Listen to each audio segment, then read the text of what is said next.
Hello, welcome to PK tutorials.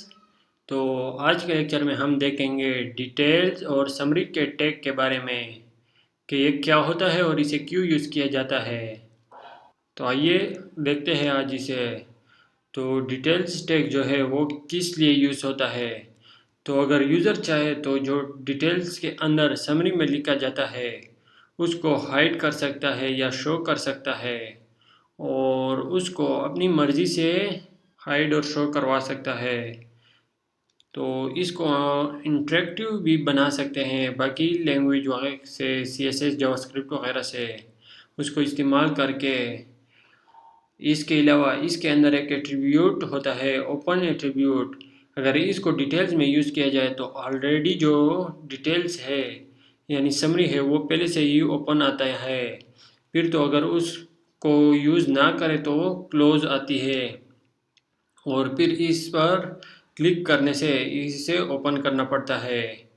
और फिर हमारे पास है समरी का टैग।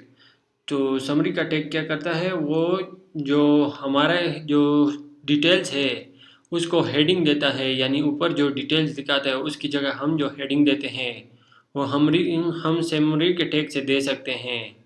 तो आइए इसको अभी प्रैक्टिकली करके देखते हैं।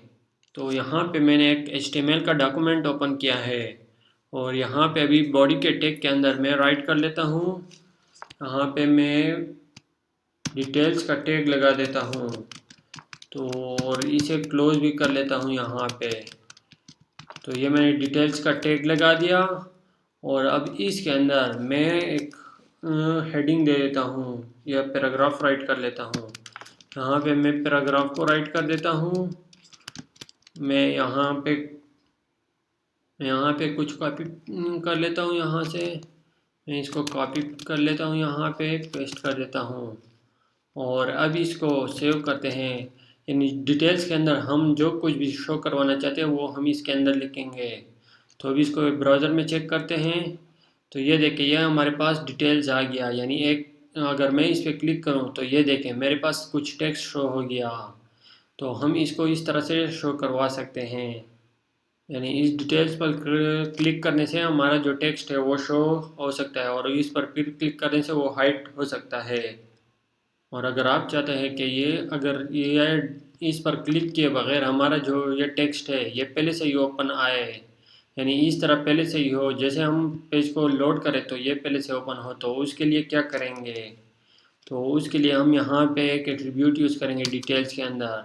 यहाँ पे हम ओपन का एट्रीब्यूट यूज़ करेंगे, और अब इसको सेव करके चेक करते हैं। तो मैं यहाँ पे लोड करता हूँ, ये देखें मैं लोड करता हूँ तो ये देखें ये पहले से ही ओपन आ रहा है।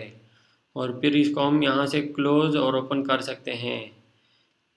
तो अब अगर आप चाहते हैं कि ये डिटेल्स की जगह इसका नाम शो हो, यानी हम अपनी मर्ज़ी से कोई नाम रखना चाहे तो वो कैसे रख सकते हैं। यानी मैं इसका नाम कुछ और रखना चाहता हूँ तो वो मैं कैसे चेंज कर सकता हूँ। तो उसके लिए हमारे पास है समरी का टैग।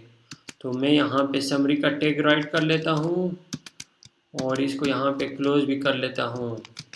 तो ये मैंने समरी का टैग लगा दिया, और अब यहाँ इसके अंदर मैं हेडिंग दूंगा जो कुछ मैं वहाँ पे लिखना चाहता हूँ, यानी इसका नाम जो मैं कुछ रखना चाहता हूँ वो मैं यहाँ पे राइट करूँगा। फॉर एग्ज़ाम्पल मैं यहाँ पे फेव आइकन लिख देता हूँ, और अब इसको सेव करके चेक करते हैं कि ये हमारे पास किस तरह से होता है। तो ये देखें मेरे पास यहाँ पे फेव आइकन लिखा शो आ गया।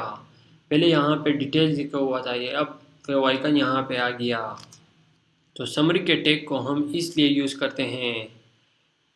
आई होप आज का ये लेक्चर आपको अच्छी तरह समझ आ गया होगा कि डिटेल्स और समरी के टैग को किस लिए यूज़ किया जाता है और इसे कैसे यूज़ कर सकते हैं।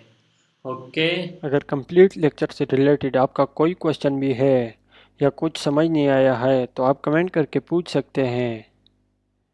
Okay, thank you guys for watching. Don't forget to like and subscribe our channel and share the video.